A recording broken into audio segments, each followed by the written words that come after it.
Assalomu alaykum, hurmatli talabalar. Bugungi darsimizda quyidagi mavzuni o'tamiz: muhit va ekologik omillar. Bugungi mavzumizda 3 ta rejaga bo'lib olamiz: muhit tushunchasi, moslashish tushunchasi va ekologik omillar. Muhit tushunchasi yer yuzida evolyutsion rivojlanish jarayonida o'simlik va hayvonot turlarining tuzilishida, yashash sharoitlarida katta o'zgarishlar ro'y berdi. Muhit deganda nimani tushunishimiz kerak? Muhit deganda bu tevarak atrofimizdagi barcha tirik organizmlarni o'rab olgan hudud tushuniladi. Muhit ikki xil bo'ladi. Sun'iy muhit bu insonlar ta'siridagi muhit.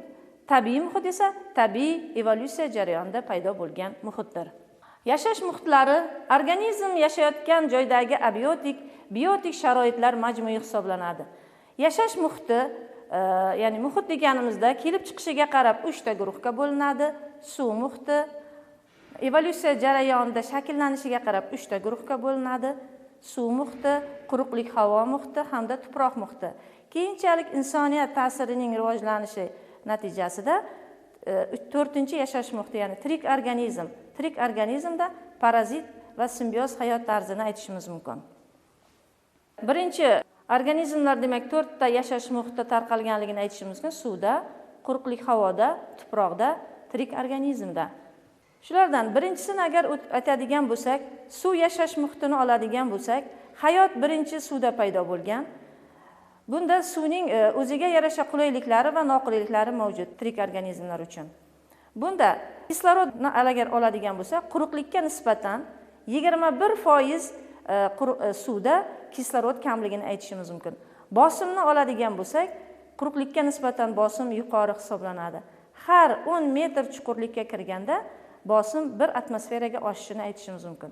Shuning uchun ham bosimning yuqoriligiga qarab suvda yashaydigan tirik organizmlar o'zlarining tana sathini kengaytirishgan, turli xil o'siqlar, gaz pufakchalari, yog' qatlamlari bu ularning suvda yaxshi harakatlanishiga, suvning qarshiligini yengishga yordam beradi.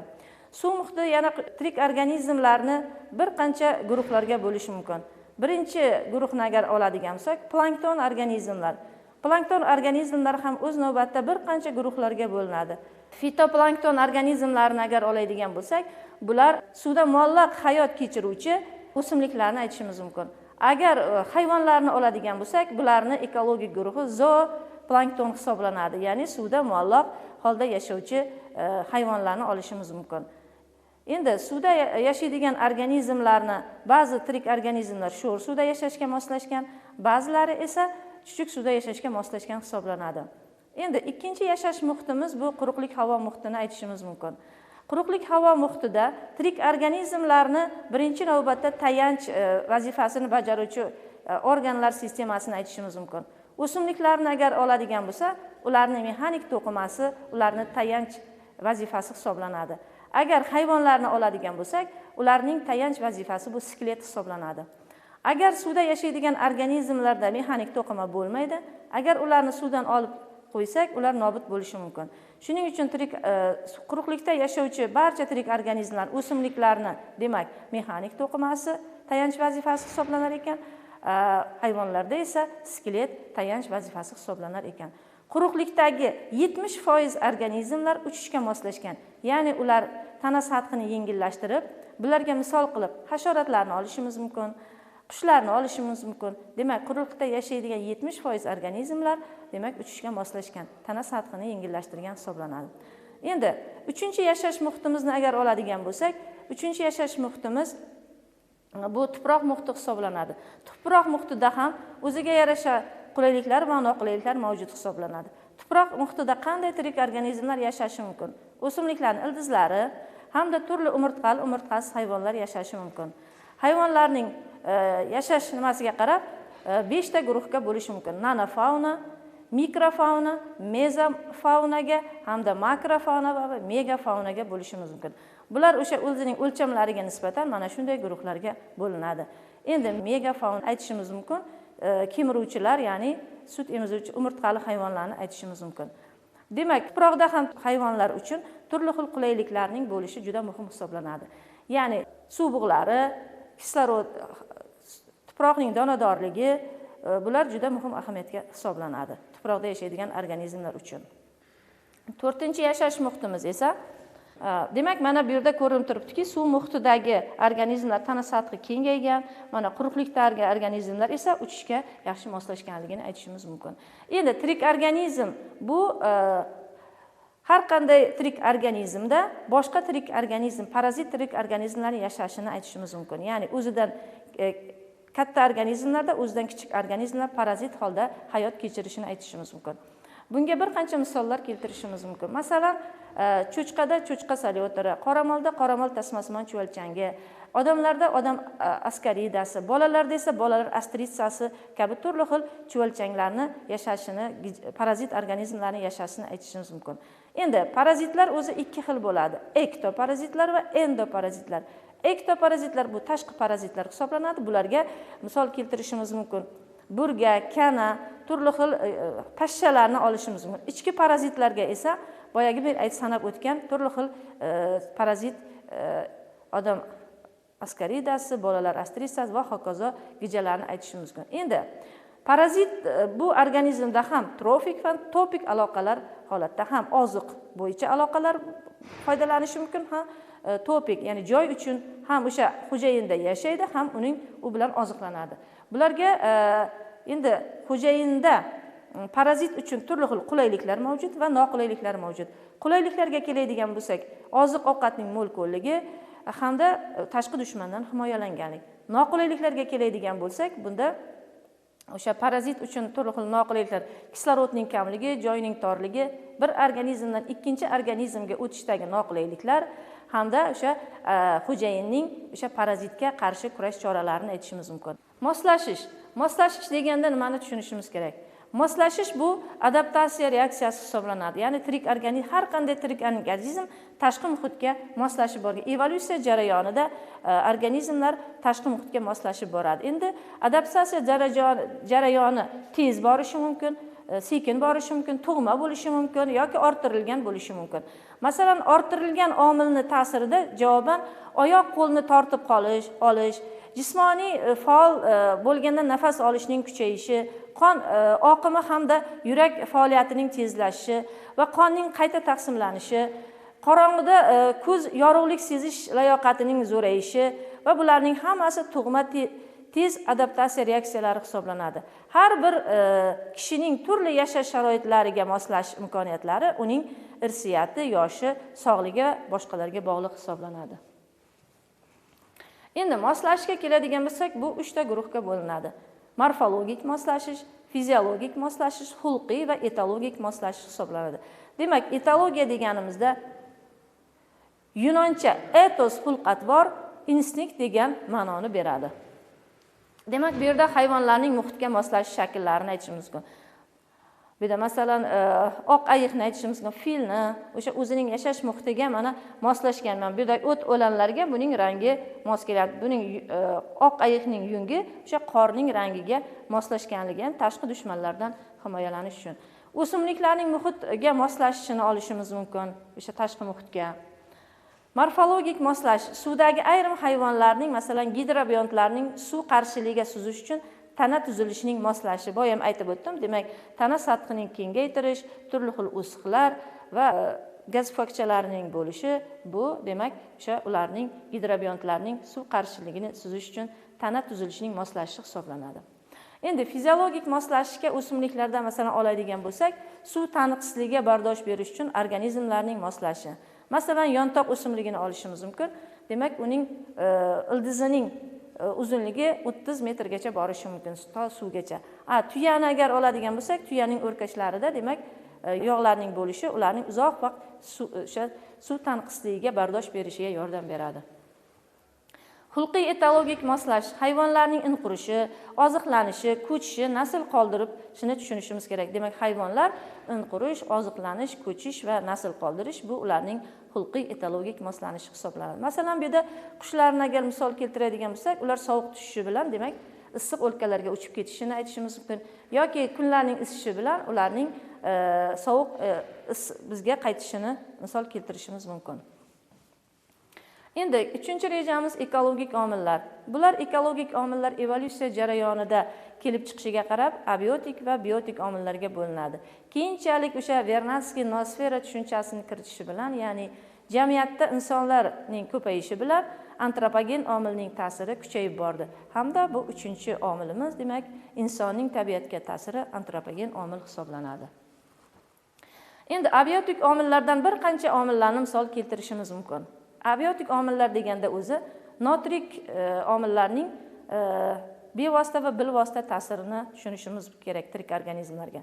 Endi yorug'lik bu abiotik omil hisoblanadi. Ma'lumki, yerdagi barcha jonli organizmlarning hayoti uchun eng muhim bo'lgan omillardan bittasi bu yorug'lik hisoblanadi. Yerdagi hayot uchun kerakli energiyaning asosiy qismi o'simliklar yutadigan quyosh energiyasiga to'g'ri keladi. Ya'ni fotosintez jarayoniga to'g'ri keladi. Demak, organik moddalarning hosil bo'lishi o'simliklardagi fotosintez, ya'ni xlorofil donachalari ta'sirida fotosintez jarayonining borishi bilan to'g'ri kelar ekan. Demak, umumiy 100% quyosh energiyasini oladigan bo'lsak, shundan 47% esa to'g'ridan to'g'ri o'sha sochilgan radiatsiya shaklida kelar ekan. Endi hayvonlarning yorug'likka qarab mo'ljal olishi. Umuman o'simliklar, tirik organizmlar uchun yorug'likning qanday ahamiyati bor? O'simliklar yorug'likga munosabatiga qarab 3 ta guruhga bo'linar ekan. Yorug'sevar o'simliklar, soyasevar o'simliklar va fakultativ o'simliklar hisoblanadi. Endi hayvonlarning yorug'likka qarab mo'ljal olishi. Ya'ni bu yerda yorug'likka munosabatiga qarab hayvonlar 2 guruhga bo'linar ekan. Fotofil va fotofob. Fotofil deganda bu yorug'sevar, ya'ni yorug'ni sevaman degan ma'noni bildiradi. Fotofob esa bu yorug'ni qo'rqaman, qochaman degan ma'noni bildirar ekan. Endi shunaqa organizmlar bor, bu evrifot. Bu o'sha yorug'likning keng doirasiga moslashgan organizmlar hisoblanadi. Yana shunaqa organizmlar borki, ular stenofot hisoblanadi. Bular yorug'likka tor doirasiga chidaydigan organizmlarni aytishimiz mumkin. Demak, umuman olganimizda hayvonlar ko'rish uchun, mo'ljal olish uchun hayvonlar uchun demak yorug'likning ahamiyati asosiy hisoblanar ekan. Mana, demak bu yerda bu organizmlarni agar oladigan bo'lsak, ham yorug'likda ham qorong'ulikda ham demak yashash xususiyatlariga ega. Endi yorug'likning o'simliklar hayotidagi ahamiyatini oladigan bo'lsak, yashil o'simliklarga yorug'lik nima uchun kerak? Xlorofilni hosil qilish uchun kerak, ya'ni fotosintez jarayoni uchun. Hattoki o'sha transpiratsiya jarayoni uchun ham yorug'likning ahamiyati juda muhim hisoblanar ekan. Yorug'lik hujayralarining bo'linishiga ta'sir etadi. O'simliklarning o'sishi, rivojlanishi, gullashi, meva hosil qilishi hamda ularning o'sha vegetatsiya jarayonlari uchun o'simliklarning ahamiyati juda muhim hisoblanadi. Endi o'simliklar yorug'lik rejimiga bo'lgan talabiga ko'ra quyidagi ekologik guruhlarga bo'linadi. Demak, birinchisi yorug'sevar yoki boshqacha geliofit o'simliklar hisoblanadi. Bular ochiq joylarda, yorug' joylarda o'sadigan o'simliklar hisoblanadi. Bularga misol qilib madaniy o'simliklardan g'o'za o'simligini olishimiz mumkin. Daraxtlarni olish, yorug' ochiq joylarda o'sadigan o'simliklarni olishimiz mumkin. Ikkinchisi esa soyasevar yoki sitsiofit o'simliklar hisoblanadi. Bu o'simliklar o'rmonlarning pastki yaruslarida, g'orlarda, suvlarning tagga yorug'lik tushmaydigan joylarda o'sadigan o'simliklarni aytishimiz mumkin. Uchinchisi esa soyaga va yorug'likka chidamli yoki fakultativ geliofitlar hisoblanadi. Bu o'simliklar ham yorug'likda, ham soyaga chidamli bo'lgan o'simliklar hisoblanadi. Endi ikkinchi omilimiz bu abiotik omillardan harorat. Harorat tirik organizmlar uchun eng qulay bo'lgan harorat. Ularning nozik davrlarini o'tish uchun 0 gradusdan +50 gradusga bo'lgan harorat bu ular uchun eng qulay harorat hisoblanadi. Demak, agar undan 0 gradusdan pastga tushsa ham, +50 gradusdan yuqoriga chiqsa ham, demak bu ular uchun tirik organizmlar uchun noqulayliklar olib kelishini aytishimiz mumkin. Lekin shunga qaramasdan haroratga nisbatan kriofil organizmlar bor, ya'ni ular sovuq haroratda ham yashashga moslashgan. Undan keyin termofil organizmlar bor. Termofil organizmlar esa bular issiq sharoitda moslashgan organizmlar hisoblanadi. Past harorat joylarini agar aytadigan bo'lsak, tundra, Arktika, Antarktika, sovuq dengizlarni hayot kechiradigan organizmlar bular kriofil organizmlar hisoblanadi. Endi namlik ham bu abiotik omil, o'lik tabiat omili hisoblanadi. Namlik bo'lmasa, namlik bizga qayerdan yetib keladi? Namlik atmosfera havosidan, yog'ingarchilik, qor, do'l, holatida demak yer yuzasiga tushishini aytishimiz mumkin. Namlik organizmlarning rivojlanishi nihoyatda katta ahamiyatga ega hisoblanadi. Suvning tabiatda eng nodir suv tabiatning eng nodir inomidir. Organik dunyoning jumladan o'simlik, hayvonlarning hayot manbai va inson faoliyati ham suvga bog'liq hisoblanadi. Chunki insonlarni da bo'ladigan barcha biokimyoviy jarayonlar suv ishtirokida borishini aytib o'tishimiz mumkin. Toza chuchuk suv juda qimmatli modda hisoblanadi. Ba'zi davlatlarda mana shu toza chuchuk suvni faqat sotib olish mumkin. Bizning O'zbekistonimizda esa suvni juda yetarli. Ba'zi uzoq hududlarda toza ichimlik suvlarini kamligini aytishimiz mumkin. Masalan, ba'zi Buxoro, Xorazm viloyatlarida chuchuk toza suvlarni sho'r nisbatan bizga nisbatan sho'r hisoblanadi, Samarqandga nisbatan. Demak, buni juda bizlar asrab avaylashimiz kerak suvlarni, chuchuk suvlarni. Tabiatda suv tugamaydigan resurs hisoblanadi, lekin ular toza holatdan ifloslangan holatga o'tib qolishi mumkin. Shuning uchun toza suvlarni biz asrab avaylashimiz kerak. O'rta Osiyoda havo tarkibidagi suv bug'lari juda ham cheklangan hisoblanadi. Ayniqsa cho'l, bizning O'rta Osiyoning ko'p qismini cho'l zonalari tashkil etadi. Cho'l zonalarida suv bug'lari juda ham kam hisoblanadi. Ko'proq u yerda kserofit o'simliklarning o'sishini aytishimiz mumkin. O'simliklarning suv balansiga boshqarishiga moslashishi. Bu yerda o'sha suv balansini boshqarishiga qarab 5 ta guruhga bo'linishini aytishimiz mumkin. Gidatofitlar, gidrofitlar, gigrofitlar, mezofitlar va kserofitlar. Demak, birinchisi gidatofitlar bu suvda hayot kechiruvchi o'simliklar, ya'ni suv o'tlarini aytishimiz mumkin. Gidrofitlar o'simlik tanasining yuqori qismi suvdan tashqarida, quyi qismi esa suvda yashaydigan. Masalan, suv nilufarini misol keltirishimiz mumkin. Gigrofitlar sernam muhitda o'suvchi o'simliklar, botqoq sharoitlarda o'suvchi o'simliklar gigrofitlarga kiradi. Mezofitlar esa barcha madaniy o'simliklarni kiritishimiz mumkin. Kserofitlar esa bu cho'l zonalarida o'suvchi o'simliklar hisoblanadi. Yontoq, shuvoq. Endi kserofitlar ham o'z navbatida ikkiga bo'linadi. Sklerofitlar va sukkulentlarga bo'linadi. Endi biotik omillarimizni o'zi biotik omil deganda nimani tushunamiz? Bio hayot degan, ya'ni tirik organizmlarning o'zaro bir-biriga ta'sirini tushunishimiz mumkin. Bular o'z navbatida 3 ta guruhga bo'linadi: fitogen, zoogen, mikrobiogen. Fitogen, ya'ni o'simliklarning o'simliklarga va o'simliklarning hayvonlarga ta'sirini aytishimiz mumkin. Zoogen, demak bu yerda hayvonlarning o'simliklarga va hayvonlarning hayvonlarga ta'siri.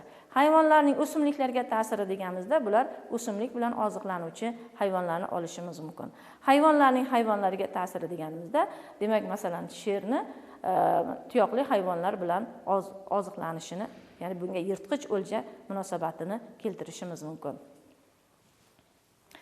Mikrobiogen ta'sir, bunda mikroorganizmlarning o'simlik va hayvonlarga ta'sirini aytishimiz mumkin.